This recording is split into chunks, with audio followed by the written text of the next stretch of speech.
नमस्कार दोस्तों, target with PS Parihar channel में आपका स्वागत है। आइए शुरू करते हैं और देख लेते हैं कि आज के समाचार पत्रों में विद्यार्थी जीवन से संबंधित कौन कौन सी सूचनाएं हैं। तो वीडियो को जल्दी से लाइक कर दें, शेयर कर दें। जिन छात्रों ने चैनल को अभी भी सब्सक्राइब न किया हो तो जल्दी से सब्सक्राइब कर लें ताकि आप लोगों को इसी प्रकार की ऑथेंटिक और सॉलिड अपडेट से सबसे पहले मिलती रहे। पढ़ने से पहले एक सूचना है उन विद्यार्थियों के लिए जो विद्यार्थी यूपीटीईटी की तैयारी कर रहे हैं। वे सभी व्यक्ति चक्षु प्रकाशन की इस बेस्ट बुक को ले सकते हैं जिसे आप लोग यहाँ पर देख रहे हैं। काफी अच्छी पुस्तक है ये। इसमें आप लोगों को 7 सॉल्व पेपर मिलेंगे, 15 प्रैक्टिस सेट मिलेंगे, 2000 से ज्यादा बहुविकल्पी प्रश्न मिलेंगे और सभी प्रश्नों की विस्तृत व्याख्या आपको इसी पुस्तक में मिल जाएगी। चक्षु प्रकाशन की ये बेस्ट बुक आप लोगों सभी कापी किताबों की दुकानों में मिल जाएगी और अगर आप लोग ऑनलाइन मंगवाना चाहते हैं तो उसकी लिंक मैंने डिस्क्रिप्शन बॉक्स और कमेंट बॉक्स दोनों जगह उपलब्ध करा दी है। आप लोग जाकर के इसको ऑनलाइन भी मंगवा सकते हैं। यूपीटीईटी की चक्षु प्रकाशन की और भी पुस्तकें आती हैं अलग अलग सब्जेक्ट की। जैसे यहाँ पर अभी ये स्टडी गाइड देख रहे हैं आप लोग, ये प्रैक्टिस सेट देख रहे हैं आप लोग, और यहाँ पर बाल विकास एवं शिक्षण विधि की अलग से पुस्तक है, पर्यावरण अध्ययन की अलग से पुस्तक है, गणित, इंग्लिश, संस्कृत, हिंदी की भी इनकी अलग से बुक आती है। इनकी भी लिंक्स मैंने डिस्क्रिप्शन बॉक्स और कमेंट बॉक्स में उपलब्ध करा दी है। आप लोग चाहें तो इन सभी बुक्स को पूरे के पूरे सेट को भी ऑनलाइन मंगवा सकते हैं। चलिए शुरू करते हैं और देख लेते हैं कि प्रमुख सूचना कौन कौन सी हैं आज। तो सबसे पहले हम लोग चर्चा करेंगे टीजीटी पीजीटी की। आप लोगों ने सुना होगा कि लगभग 23,213 पदों का अधियाचन शिक्षा सेवा चयन आयोग भेज दिया गया है, जिसमें लगभग 16,000 टीजीटी के पद हैं, 2700 पीजीटी के पद हैं और 2500 पद प्रधानाचार्य प्रधानाध्यापक भर्ती की हैं। लेकिन एक बड़ी बात यह भी है कि ऐसे बहुत सारे अशासकीय सहायता प्राप्त माध्यमिक विद्यालय हैं जिन्होंने टीजीटी और पीजीटी का अधियाचन भेजा ही नहीं है। ये देख सकते हैं आज ही का पेपर है। अमर उजाला लिखा 31 स्कूलों ने नहीं भेजी रिक्त पदों की जानकारी। अशासकीय सहायता प्राप्त माध्यमिक विद्यालयों में भर्ती प्रक्रिया के बीच 31 एडेड स्कूलों की ओर से रिक्त पदों की जानकारी नहीं भेजने का मामला सामने आया है। जब अधियाचन मंगाया गया था तब ये कहा गया था कि जिस जिले से अधियाचन नहीं आएगा तो वहां के मैनेजमेंट और जो डीआईओएस हैं उनकी जिम्मेदारी तय होगी। अब ये बड़ा सवाल है कि आखिरकार ऐसा निर्देश जाने के बाद में भी किस तरीके से इन विद्यालयों का अधियाचन नहीं पहुंचा है। नीचे देखिए क्या लिखा है कि माध्यमिक शिक्षा निदेशालय ऐसे विद्यालयों का सत्यापन कराएगा जहां पद रिक्त पाए जाने पर लंबे समय तक नियुक्तियां प्रभावित हो सकती हैं। प्रदेश के कुल 4,512 सहायता प्राप्त माध्यमिक विद्यालयों में से 4,479 विद्यालयों ने ही प्रधानाचार्य प्रधानाध्यापक प्रवक्ता पीजीटी यानी कि सहायक अध्यापक टीजीटी तथा संबद्ध प्राइमरी के रिक्त पदों का विवरण निदेशालय को उपलब्ध कराया है। तो लगभग 31 विद्यालयों ने ये अधियाचन भेजा ही नहीं है किसी पद का। आगे लिखा हुआ है कि निदेशालय ने इन विद्यालयों की तैनाती और रिक्तियों का विवरण पोर्टल पर अपलोड भी कर दिया है। बढ़िया। अब एडेड स्कूलों की भूमिका पर सवाल। सूत्रों के अनुसार 31 एडेड विद्यालयों ने यह तक स्पष्ट नहीं किया है उनके यहाँ कोई पद रिक्त है कि नहीं है। ऐसे में संबंधित जिलों के जिला विद्यालय निरीक्षकों ने उपलब्ध सूचनाओं के आधार पर रिपोर्ट निदेशालय भेज दी है। लेकिन इससे कोई फर्क नहीं पड़ेगा। जो अधियाचन आ गया कि इसका कोई वेट करेगा या कुछ भी होगा, बाकी जो चीजें वो चलती रहेंगी और जो आपका अधियाचन आ गया है उस अधियाचन पर आप लोगों का विज्ञापन जैसे ही आपकी टीटी की परीक्षा होगी उसके बाद जारी हो सकता है। यानी कि जुलाई के महीने की संभावना लग रही है। जिस तरीके से प्रक्रिया चल रही है कि जुलाई के महीने में आप लोगों की प्रधानाचार्य प्रधानाध्यापक भर्ती का विज्ञापन और टीजीटी और पीजीटी का विज्ञापन जारी हो सकता है और साथ में संबद्ध प्राइमरी भर्ती का। आज सूचना कुछ ज्यादा ही है इसलिए फटाफट जल्दी जल्दी देखेंगे। यूपीएससी प्रीलिम्स की प्रोविजनल आंसर की जारी कर दी गई है तो विद्यार्थी जाकर के इसको चेक कर सकते हैं। 31 यहाँ पर लिखा है 31 मई की शाम 6 बजे तक और यहाँ पर वेबसाइट भी दी गई। इलाहाबाद विश्वविद्यालय की पीजी प्रवेश परीक्षा है 15 से 18 जून के बीच में। जिन विद्यार्थियों को इलाहाबाद विश्वविद्यालय से पीजी एमए एमएससी वगैरह करना है तो वो आवेदन कर सकते हैं। इसकी लास्ट डेट आज ही है 28 तारीख। उसी के बारे में यहाँ पर जानकारी दी गई है कि इस बार आवेदन भी कम हुए हैं। लगभग 44,701 विद्यार्थियों ने ऑनलाइन पंजीकरण कराया है और इसकी लास्ट डेट रजिस्ट्रेशन और शुल्क भुगतान की लास्ट डेट 28 मई है आज। तो बता दीजिए अगर कोई हो आपका परिचित। लखनऊ विश्वविद्यालय full time part time PhD के लिए आवेदन शुरू हो गए हैं। शुल्क वगैरह यहाँ पर लिखा है जिसे आप लोग यहाँ पर देख सकते हैं। आवेदन की लास्ट डेट 30 जून है। बीएड असिस्टेंट प्रोफेसर भर्ती नई विज्ञापन तिथि ही अर्ता की cut off date. Allahabad high court ने कहा है जो विज्ञापन संख्या 51 निकला था जिसकी परीक्षा हो गई है उसमें एक विषय था बीएड उसकी परीक्षा नहीं हुई थी, उसके लिए दोबारा आवेदन मांगे गए थे। इसी को लेकर के विवाद हो गया था। नई योग्यता नई अर्हता को लेकर के कोर्ट ने साफ कर दिया है कि जो नई तारीख है नोटिफिकेशन की, उस तारीख तक अगर किसी ने बीएड कर लिया है, उसके पास योग्यता है, तो वो आवेदन के योग्य है। ये पूरा नई भर्ती मानी जाएगी।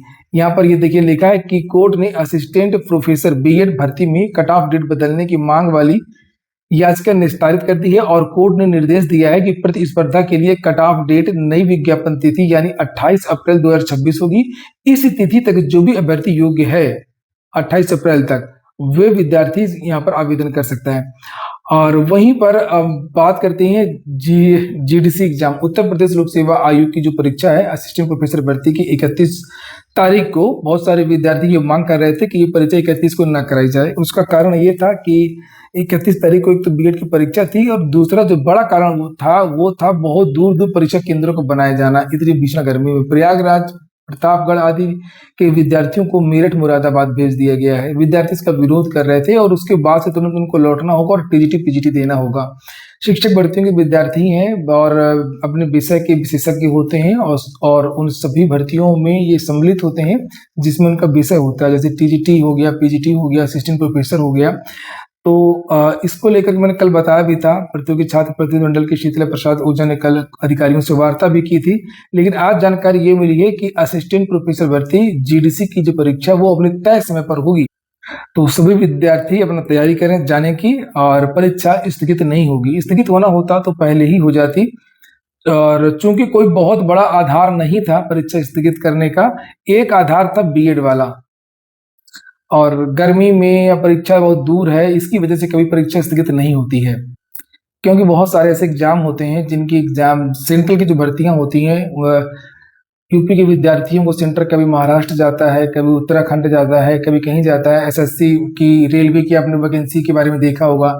एनटीपीसी याद है 2019 वाली, प्रयागराज के विद्यार्थी गए थे बम्बई एग्जाम देने के लिए। तो दूर दूर ये तो स्ट्रगल है, विद्यार्थी जीवन है, संघर्ष है और ये तो करना ही पड़ेगा। इसके आधार पर परीक्षा कभी रद्द नहीं होती है, स्थगित नहीं होती। सभी छात्र जिन्होंने भी वीडियो को लाइक ना किया हो अब तक, वीडियो को लाइक कर दें। सब जितने भी छात्र हैं, और कोई छात्र ये ना सोचे कि हमने कल ही वीडियो को लाइक किया था, हम तो कर चुके हैं एक बार।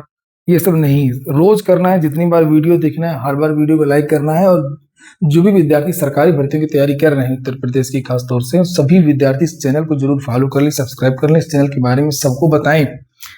ये चैनल जितना बढ़ेगा आगे, उतनी ही दमदारी से आपकी बात रखी जाएगी और आपकी बात प्रभावी भी होगी। ईडी में नए पद सृजित किए गए हैं 1227। इन पदों पर भर्तियां लिखा है, केंद्र सरकार ने प्रवर्तन निदेशालय में कर्मचारियों की संख्या में 60% से अधिक की बढ़ोतरी को मंजूरी दे दी है। वित्त मंत्रालय ने 15 साल बाद एजेंसी के बहुप्रतीक्षित कैडर पुनर्गठन पर मोहर लगा दी है। अब ईडी की कुल क्षमता 2029 से बढ़कर के 3256 कर्मियों की हो जाएगी। संशोधन के तहत 1227 पद बढ़ाए गए हैं। इनमें 700 से ज्यादा नए पद हैं। अधिकारियों के अनुसार इनमें 803 सहायक प्रवर्तन अधिकारी, 606 प्रवर्तन अधिकारी, 531 सहायक निदेशक शामिल हैं। 70 साल से सक्रिय यह एजेंसी मुख्य रूप से पीएमएलए, एफईओए और फेमा जैसे कड़े कानूनों को लागू करती है। भर्ती परीक्षाओं में अनियमितता पर प्रदर्शन, और आज भी कैंडल मार्च है और कल भी कैंडल मार्च हो। ये देख सकते हैं, लिखा है विशाल मोमबत्ती मार्च। प्रतियोगी परीक्षा लीग के विरोध में विशाल मोमबत्ती मार्च तिरंगे के साथ में 6:30 बजे एसबीआई बैंक गोविंदपुर ब्रांच के सामने से गंगेश्वर मंदिर तक कैलाशपुरी। तो जो लगातार पेपर लीक वगैरह हो रहे हैं उसको लेकर के विद्यार्थियों में आक्रोश है और ये मोमबत्ती मार्च निकलेगा। वहीं पर जो कल मार्च निकलना है उसको लेकर के भी देख लीजिए। लिखा यहाँ पर भर्ती परीक्षाओं में अनियमितताओं के विरोध में शिवाजी पार्क में बैठक करते प्रतियोगी छात्र। भर्ती परीक्षाओं में कथित अनियमितताओं को लेकर प्रतियोगी छात्रों का आक्रोश बुधवार को ममफोड़गंज स्थित शिवाजी पार्क में दिखाई दिया। लेखपाल, उत्तर प्रदेश सब इंस्पेक्टर और एसएससी जीडी भर्ती परीक्षाओं से जुड़े मुद्दों को लेकर के बड़ी संख्या में प्रतियोगी छात्र एकत्रित हुए और परीक्षा प्रणाली में पारदर्शिता की मांग की। छात्र नेता आशुतोष पांडे के नेतृत्व में हुई बैठक में छात्रों ने आरोप लगाया कि लगातार सामने से आ रही गड़बड़ियों से अभ्यर्थियों का भविष्य दांव पर लग गया है और छात्रों ने लेख भर्ती परीक्षा में कथित धांधली की भी निष्पक्ष जांच कराने, यूपीएसआई भर्ती परीक्षा का स्कोर कार्ड जारी करने और जरूरत पड़ने पर विवादित परीक्षाओं को दोबारा करने की मांग उठाई है। छात्र नेता ने कहा कि भर्ती परीक्षाएं युवाओं के भविष्य से जुड़ी होती हैं और इसीलिए इनमें किसी भी स्तर पर लापरवाही स्वीकार नहीं की जा सकती है। प्रदर्शन के दौरान छात्रों ने सरकार और संबंधित भर्ती संस्थाओं से दोषियों के खिलाफ कड़ी कार्रवाई करने की मांग की है। साथ ही निर्णय लिया गया है कि 29 मई को शाम को 6 बजे मनमोहन पार्क कटरा से सुभाष चौराहा तक शांतिपूर्ण कैंडल मार्च निकाला जाएगा। चलिए फटाफट कुछ वैकेंसी देख लेते हैं। रेलवे से जो टेक्नीशियंस की वैकेंसी निकली है 6565 पदों पर, उसको लेकर जानकारी दी गई है कि 29 जुलाई तक आप लोग आवेदन कर सकते हैं। 18 से 36 के हैं अगर। ये नीचे वेबसाइट भी लिखी है। राष्ट्रीय कंपनी विधि अधिकरण से भी वैकेंसी निकली है 106 पदों पर, ज्वाइंट रजिस्ट्रार, ड्राइवर, अन्य पद। 20 जुलाई इसकी लास्ट डेट है। हिंदुस्तान कॉपर लिमिटेड से 70 पदों पर वैकेंसी निकली है। आप लोग इसको भी नीचे यहाँ देख सकते हैं, यहाँ पर ये नीचे है। और इसके बाद में NIELIT में वैकेंसी आई है 68 पदों पर, प्रोफेसर, असिस्टेंट प्रोफेसर आदि की। 1 जून इसकी लास्ट डेट है। भारत इलेक्ट्रॉनिक्स लिमिटेड से 56 पदों पर वैकेंसी है, FI फर्स्ट की और प्रोजेक्ट इंजीनियर की। 8 जून इसकी लास्ट डेट। कुछ अन्य भर्तियों के बारे में भी जानकारी से देख लेते हैं। संघ लोक सेवा आयोग से वैकेंसी आई है CDS की, और यहाँ पर आप लोग 9 जून तक आवेदन कर सकते हैं। 451 पद हैं। रेलवे भर्ती बोर्ड से असिस्टेंट लोको पायलट की भी वैकेंसी है। अभी मैंने आपको बताया था कि टेक्नीशियंस की भी वैकेंसी आई हुई है और लोको पायलट की भी, यानी कि ड्राइवर जो होते हैं रेलवे के, उसकी वैकेंसी आई है। तो इसके लिए 14 जून तक आवेदन कर सकते हैं, उसके लिए जुलाई लास्ट डेट है। नीचे यहाँ पर SSC से जो CGL की वैकेंसी आई है उसको लेकर के भी जानकारी दी गई है 12,256 पदों पर। 22 जून इसकी लास्ट डेट है। वेबसाइट है ssc.gov.in, यहाँ पर जाकर के आप लोग SSC CGL के लिए आवेदन कर सकते हैं। फिर भारतीय स्टेट बैंक से वैकेंसी निकली है ट्रेड फाइनेंस ऑफिसर की, 100 पद हैं। 2 जून के पहले तक आवेदन कर सकते हैं। एडसिल से वैकेंसी आई है जिसे आप लोग यहाँ पर देख सकते हैं 879 पदों पर। 4 जून इसकी लास्ट डेट है। ऑक्यूपेशनल थेरेपिस्ट और स्पेशल एजुकेटर की वैकेंसी है। फिर यहाँ पर एक और वैकेंसी आई है आंगनवाड़ी के हाथरस जिला से। तो हाथरस जिले में आंगनवाड़ी के लिए जिनको आवेदन करना है तो वो आवेदन कर सकते हैं। लगभग 229 पदों पर आंगनवाड़ी भर्ती चल रही है हाथरस जिले में। 4 जून इसकी लास्ट डेट है। वेबसाइट ये है आंगनवाड़ी-भर्ती.in। इस वेबसाइट से सभी जिलों के बारे में जानकारी मिल जाएगी, कहाँ से आंगनवाड़ी की भर्ती का विज्ञापन निकल चुका है और कहाँ से आंगनवाड़ी की भर्ती आई हुई है, इसमें किन किन जिलों से। तो अगर आपका जिला से वैकेंसी आई होगी तो उसका भी उसमें नाम होगा, अगर आप लोगों को इंतजार है कि हमारे जिले में कब वैकेंसी आएगी। और नीचे यहाँ पर पंजाब एंड सिंध बैंक में अप्रेंटिस की वैकेंसी आई है 12 प्रशिक्षण अवधि 12 माह। तो 635 पदों पर इसके लिए आवेदन कर सकते हैं। कोल इंडिया लिमिटेड में मैनेजमेंट ट्रेनिंग की वैकेंसी है 660 पदों पर, इसको भी आप लोग देख सकते हैं। आज के वीडियो में इतना ही, और थोड़ी देर बाद कुछ और भी सूचनाएं हैं तो उनको लेकर के एक और वीडियो बनाएंगे, क्योंकि ये वीडियो खुद ही हो गया लगभग 12-13 मिनट का। तो आप लोग उसको जरूर देखिएगा। दैनिक रोजगार समाचार भाग 2।